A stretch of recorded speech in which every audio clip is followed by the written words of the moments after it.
Hi friends, welcome back to my channel. Informative videos కోసం నా ఛానల్ను సబ్స్క్రైబ్ చేసుకోండి. ఆంధ్రప్రదేశ్లో కొత్త పింఛన్ల కోసం ఎదురు చూస్తున్న లక్షలాది మందికి ఒక ముఖ్యమైన సమాచారం. కూటమి ప్రభుత్వం అధికారంలోకి వచ్చి 2 ఏళ్లు అవుతున్నా పింఛన్ కోసం దరఖాస్తు చేసుకున్న వారు ఇప్పటికీ పడిగాపులు కాస్తూనే ఉన్నారు. ఆన్లైన్లోనూ ఈ సేవా కేంద్రాల ద్వారా వార్డు మరియు గ్రామ సచివాలయాల నుంచి లక్షల సంఖ్యలో దరఖాస్తులు అందే అవకాశాలు కనిపిస్తున్నాయి.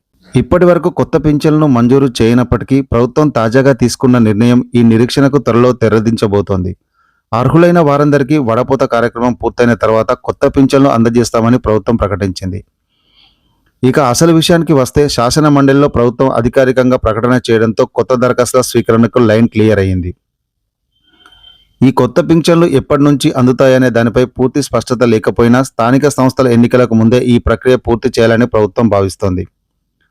అధికారిక వర్గాల సమాచారం ప్రకారం రాబోయే 1 లేదా 2 నెలల్లోనే అర్హులైన వారికి పింఛన్లు అందజేసే కార్యక్రమం మొదలయ్యే అవకాశం ఉంది. ప్రభుత్వం ప్రస్తుతం వృద్ధులు మరియు వితంతువులకు నెలకు 4,000 రూపాయలు, దివ్యాంగులకు 6,000 రూపాయలు ఇస్తోంది. అలాగే మంచానికే పరిమితమైన వారికి ఏకంగా 15,000 రూపాయల పింఛన్ను అందిస్తున్న నేపథ్యంలో ఈసారి రికార్డు స్థాయిలో దరఖాస్తులు వచ్చే అవకాశం ఉంది. మరోవైపు గత ప్రభుత్వం హయాంలో అర్హులైన వారికి పింఛన్ల జాబితాలో చేర్చాలన్న ఆరోపణలపై ప్రభుత్వం ఇప్పటికే విచారణ జరిపింది. ఇందులో భాగంగా దాదాపు 1,40,000 మంది అనర్హులను పింఛన్ల జాబితా నుంచి తొలగించినట్లు మంత్రి కొండపల్లి శ్రీనివాస్ శాసనమండలిలో వెల్లడించారు. కొత్తగా వృద్ధాప్య, వితంతు పింఛన్ల మంజూరు కోసం ఇప్పటికే విధి విధానాలు ఖరారు చేశామని, త్వరలోనే దరఖాస్తుల స్వీకరణకు సంబంధించిన నోటిఫికేషన్ విడుదల చేస్తామని ఆయన తెలిపారు. నెలకు 4,000 రూపాయల పెన్షన్ను అందజేసేందుకు దరఖాస్తు చేసుకునే వారికి ఎంత గడువు ఇస్తామనేది నోటిఫికేషన్ వచ్చిన తర్వాతే తేలనుంది.